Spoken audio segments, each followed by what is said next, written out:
When people imagine Viking life, they tend to picture constant fire longhouses choked with smoke, flames burning day and night to keep winter at bay.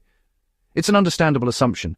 Scandinavia is cold, fuel is finite, and open hearths dominate popular imagery. But this picture is misleading in a way that matters. Many Viking homes were not kept warm primarily by fire. In fact, relying too heavily on fire would have been inefficient, dangerous, and often unnecessary. Warmth in the Viking world came first from structure, placement, and material, not flame. This matters because it challenges a modern bias, the idea that survival in harsh climates depends mainly on active energy use. The Vikings understood something many later societies had to relearn under pressure, that insulation, thermal mass, and environmental integration matter more than constant heat generation. If you value overlooked historical knowledge and how it still applies today, consider subscribing to In the Beginning. This channel focuses on the details that tend to disappear beneath myth and spectacle. What follows is not a romantic story about hardy northerners enduring suffering. It's a practical explanation of how Viking domestic architecture quietly solved a problem that modern buildings often get wrong. The first line of defense against cold was the earth itself. Many Viking homes were not built on the land, but into it. Archaeology across Norway, Iceland, and parts of Denmark shows widespread use of partially sunken floors. Even when the walls rose above ground, the living surface often sat lower than the surrounding terrain.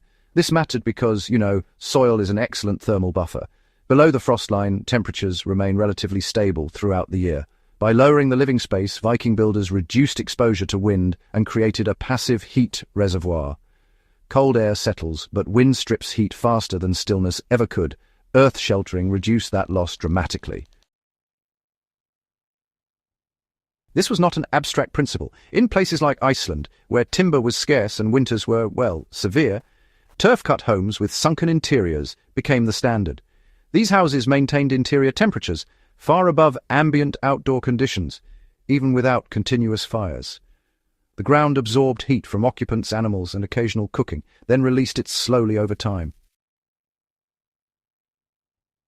The lesson here is that Vikings treated land as part of the structure, not merely the foundation beneath it.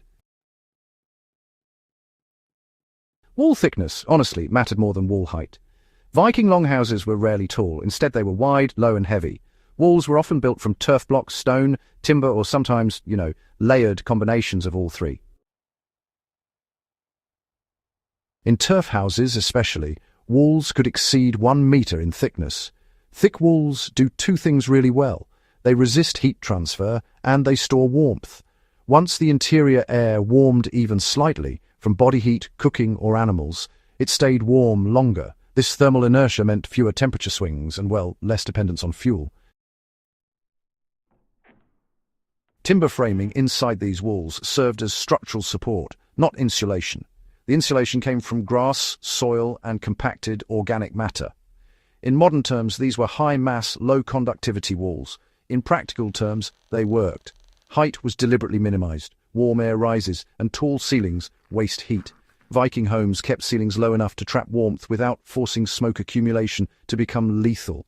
The architecture balanced competing needs, heat retention, and air safety. The Viking roof did far more than just keep the rain out. It was, actually, a carefully tuned thermal system. Turf roofs, layers of birch bark topped with sod, were common across the Norse world. Birch bark acted as waterproofing, while turf above it added weight, insulation, and wind resistance. Snow accumulation on these roofs, interestingly enough, further improved insulation rather than causing collapse, thanks to the load-bearing design. The angle of the roof really mattered. Too steep and heat escaped quickly. Too flat and water pooled. Viking builders refined this balance over generations. The result was a roof that slowed heat loss while allowing smoke to vent gradually through ridge gaps or smoke holes. Importantly, smoke holes were small. Fires were not meant to blaze continuously. They were used strategically, often for cooking rather than heating. The retained warmth came from the structure itself, not from sustained combustion.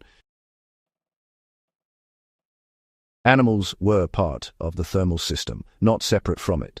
In many Viking households, livestock shared the building, or at least an adjoining wall. This was not a matter of convenience alone. Animals produce heat constantly. Housing them nearby increased indoor temperatures and reduced heat loss through shared walls. This practice appears across early medieval Europe, but it was especially refined in Norse settlements where winter survival depended on efficiency.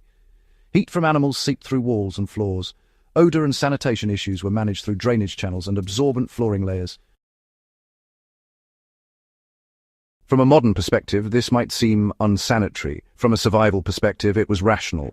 Energy sources were scarce. Body heat, human and animal, was reliable and renewable. The Viking hearth was central but not dominant. Fires were typically small and controlled. Large fires consumed fuel quickly and filled enclosed spaces with smoke. Archaeological soot patterns on longhouse beams confirm that smoke accumulated slowly and predictably, not chaotically. Rather than heating air, Viking fires heated surfaces. Stones near the hearth absorbed warmth and radiated it over time. Cooking vessels retained heat long after flames subsided. This approach minimized fuel use while maximizing thermal benefit. In some regions, evidence suggests fires were extinguished overnight, relying on stored heat until morning. The idea of a roaring fire burning all night is largely a modern projection. Clothing and bedding completed the system. Architecture alone did not keep Viking families warm. Woolen clothing, layered bedding, and furs were integral to indoor temperature management.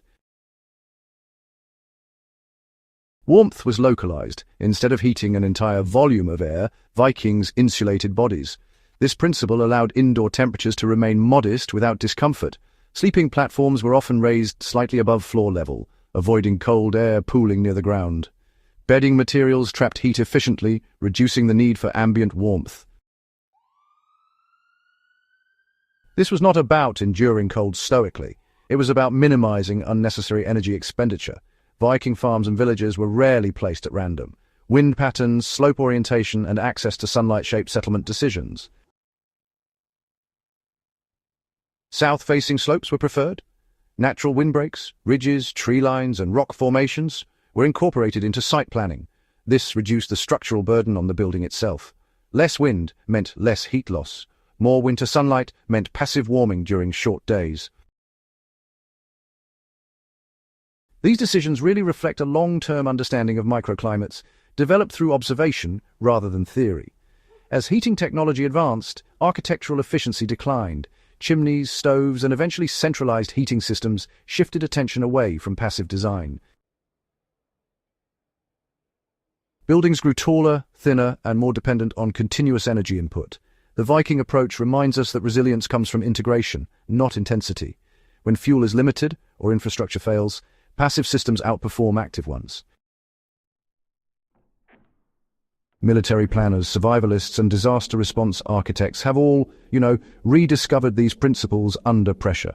Earth sheltering, thermal mass, and low-profile design consistently reappear in environments where energy simply cannot be wasted. Viking homes stayed warm, not because their occupants suffered through the cold, but because they understood how heat behaves. They built for containment, not compensation. Fire was useful, but structure did the real work. Remembering this really matters, because history is not just about events and battles. It's also about solutions, quiet, effective answers to problems we still face. When we ignore these lessons, we repeat mistakes. When we study them carefully, we gain options. If you value this kind of grounded, detail-driven history, subscribe to In the Beginning. Share this video with others who care about understanding the past beyond myth and surface narratives. These stories endure because the knowledge behind them still works.